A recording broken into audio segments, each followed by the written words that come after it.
డీజీకే డైరీస్కి స్వాగతం అండి. ఈరోజు నేను చేసే రెసిపీ వచ్చి పాయసము. పండుగలకి ఎలా చేసుకోవాలో సింపుల్గా చెప్తాను.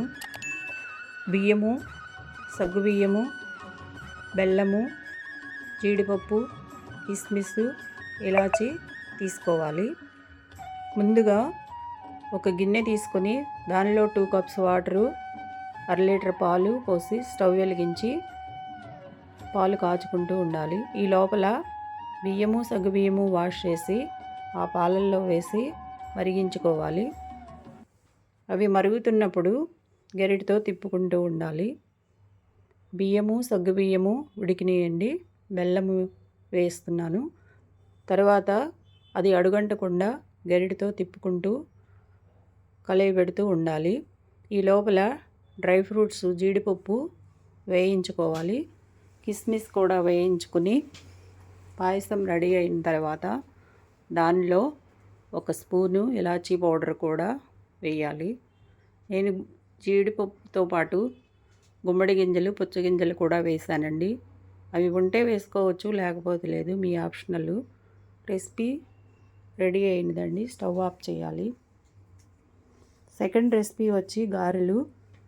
దానికి రేపు మార్నింగు వేసుకుంటామనగా ఈరోజు 2 కప్స్ బొబ్బర్లు, 1 కప్పు మినపప్పు నానబెట్టి ఉంచుకోవాలి. ఉదయాన్నే వాటిని వాష్ చేసి మిక్సీ కానీ గ్రైండర్ కానీ వేసుకోవాలి. మిక్సీలో పచ్చిమిర్చి, అల్లము, జీలకర్ర వేసుకుని దానికి తగినంత సాల్ట్ వేసి స్టవ్ వెలిగించి బాండీ పెట్టుకుని నూనె పోయాలి. నూనె మరిగిన తర్వాత ఒక గిన్నె తీసుకుని దాని మీద తడి క్లాత్ వేసుకుని గారెలు రెడీ చేసుకోవాలి.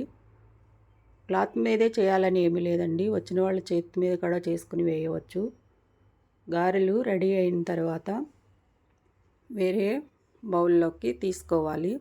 ఇవి క్రిస్పీగా ఉండాలి అంటే నానబెట్టేటప్పుడు ఒక గుప్పెడు రైస్ అయినా వేసుకోవచ్చు, లేదా పిండి గ్రైండ్ చేసిన తర్వాత 5-6 స్పూన్లు బియ్యపిండి అయినా వేసుకుని కలుపుకోవాలి. గారెలు రెడీ అయినాయండి. ఈ రెసిపీస్ మీకు నచ్చినట్లయితే లైక్ అండ్ షేర్ చేయండి, సబ్స్క్రైబ్ చేయండి.